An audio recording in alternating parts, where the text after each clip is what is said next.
Hello बच्चों, let's see this question. The question says a patient of diabetes mellitus excrete glucose in urine even when he is kept in a carbohydrate free diet.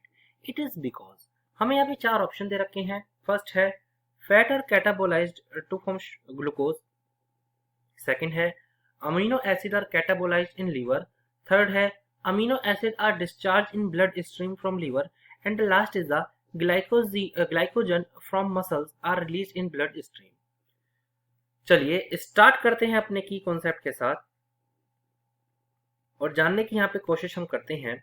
Particularly अगर बात यहाँ पे की जाती है diabetes की, जिसका पूरा नाम हम पढ़ते हैं डायबिटीज मेलिटस. अगर डायबिटीज मेलिटस की बात की जाती है, पर्टिकुलरली इस कंडीशन में होता क्या है, पेशेंट के पास इंसुलिन नहीं होता. That is patient do not have insulin. Patient के पास इंसुलिन जो है देखने को नहीं मिलता. That is insulin.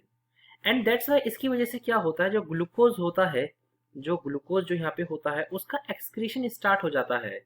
यानी जो ग्लूकोज जो बॉडी में प्रेजेंट रहता है उसका एक्सक्रीशन यहाँ पे स्टार्ट हो जाता है.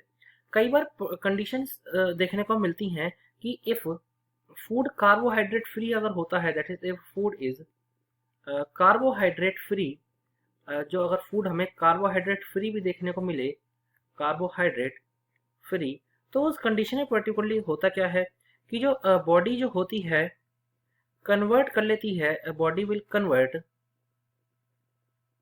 जो है कन्वर्ट कर लेती है ग्लाइकोजन को, दैट इज ग्लाइकोजन को, और फैट को वो कन्वर्ट कर लेती है. एंड फैट को कन्वर्ट कर लेती है पर्टिकुलरली ग्लूकोज में, और फिर इसे यहाँ से एक्सक्रीट जो है कर दिया जाता है. दैट्स वाई बॉडी के अंदर जो है ग्लूकोज की जो है यहाँ पे कमी हो जाती है. यानी ग्लूकोज जो है बॉडी में से लेवल उसका डिक्रीज हो जाता है, क्योंकि इसका जो है एक्सक्रीशन हमें यहाँ पे देखने को मिलता है. जब इंसुलिन बॉडी में नहीं होता, इसकी वजह से भी ये चीज हमें देखने को मिलती है कि जब इंसुलिन बॉडी में नहीं होता, इंसुलिन इज अब्सेंट,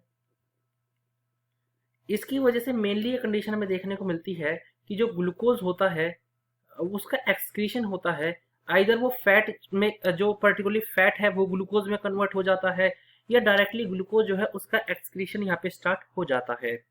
तो अगर हम यहाँ पे अपने राइट आंसर की बात करते हैं, हमारा जो राइट आंसर यहाँ पे होना चाहिए वो होगा that is option number A, that is fat are catabolised to form glucose. जो फैट होता है वो भी कहीं ना कहीं कैटालाइज होकर ग्लूकोज बनना स्टार्ट हो जाता है. So the final answer is option number A. I hope you understood it well. Best of luck.